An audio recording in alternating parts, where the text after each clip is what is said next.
আমাদের মতো সংসারী গৃহিণীদের সারা দিনটা কিন্তু সংসারের কাজ করতে করতেই চলে যায়। কখন সকাল হয় আবার কখন রাত হয়ে যায় আমরা কিন্তু টেরই পাই না।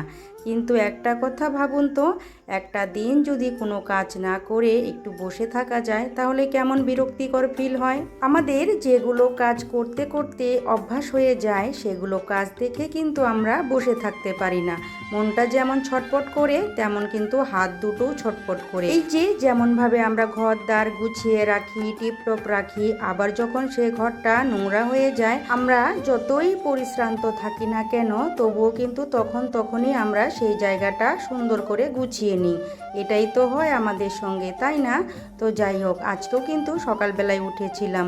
আজকে না দুপুর থেকে ব্লগটা শুরু করেছি, সকাল থেকে আর পারিনি, সময় হয়নি।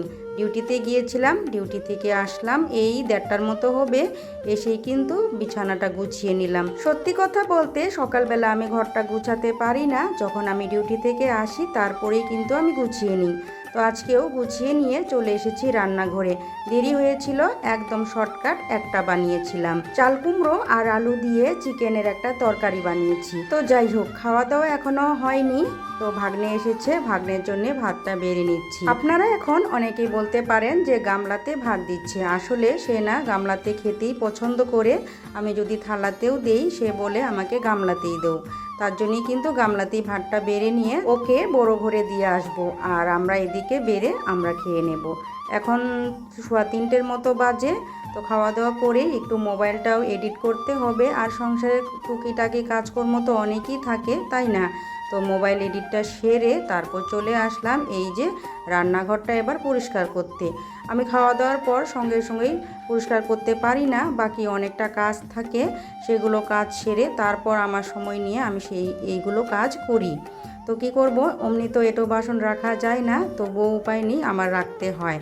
অনেক সময় সঙ্গেই মেজে নিই, কিন্তু বেশিরভাগ সময় আমার পরেই মাজতে হয়। কারণটা হলো এক গরম থেকে এসে আবারই ওই গরমেই রান্না করে রান্না করতে হয়।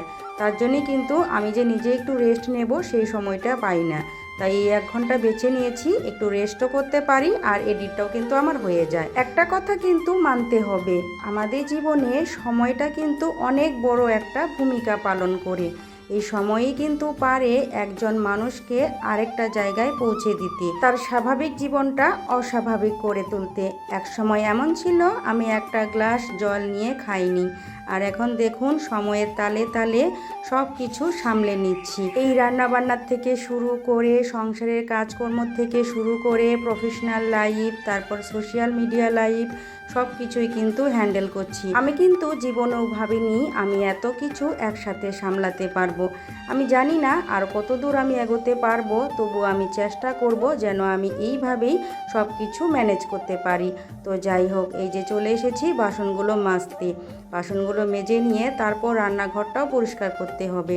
এখন মোটামুটি কিন্তু 5:30টার মতো বাজে, আর আমার হাতে 1 ঘন্টা টাইম আছে, কারণ সন্ধ্যার আগেই আমার এই সমস্ত কাজগুলো সেরে নিয়ে তারপর স্নান করতে হবে, তারপর কিন্তু সন্ধ্যাবাতিটাও দিতে হবে। একটা কথা কি, মেয়েরা যদি চায় নিজের হাতে সব কিছু সামলাতে পারে, এটা কিন্তু তাদের মধ্যে অনেক বড় একটা শক্তি রয়েছে। মেয়েদের মধ্যে যেমন সহ্য গুণ, ধৈর্য গুণ, তেমন কিন্তু ইচ্ছা শক্তি, প্রবলতা আছে। আর এই প্রবলতার কারণে কিন্তু মেয়েরা যেমন ঘর সামলাতে পারে তেমনই কিন্তু বাইরেরটাও সামলাতে পারে। আমি জানি না আমার এই কথাগুলো আপনাদের কেমন লাগলো, অবশ্যই কিন্তু কমেন্টে জানাবেন। আমি ঠিক কথা বললাম না ভুল কথা বললাম। বাসনপত্রগুলো মেজে ঘরে এসে দেখি ছেলে আমার ঘুমিয়ে পড়েছে। তারপর তো ওকে মশারি টাঙিয়ে দিলাম, দিয়ে কিন্তু সন্ধ্যাবাতি দিতে গিয়েছিলাম। সন্ধ্যাবাতিটা দিয়েই তারপর চলে এসেছি এই যে কাপড়গুলো গুছাতে। বেশ কয়েকদিন হয়ে গেল আমি চেয়ারে রেখে দিয়েছিলাম, সময়ই পাচ্ছিলাম না এই কাপড়গুলো গুছাবো বলে। তো এখন যেহেতু সময়টা আছে তার জন্যেই ভালো করে গুছিয়ে নিয়ে ওয়ারড্রোবে রেখে দেব, আর রাত্রের কিছুটা রান্নাবান্নাও করতে হবে। তো এখন 8টার মতো বাজে, বেশি তো বাজেও নেই। তো এই যে দেখুন ছেলে কিন্তু ওদিকে আবার ঘুমিয়ে পড়েছে।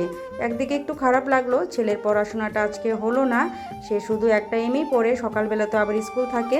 তো যাই হোক, আপনাদের এই ব্লগটি কেমন লাগলো অবশ্যই কিন্তু কমেন্টে জানাবেন। আজ তাহলে আসি, টাটা।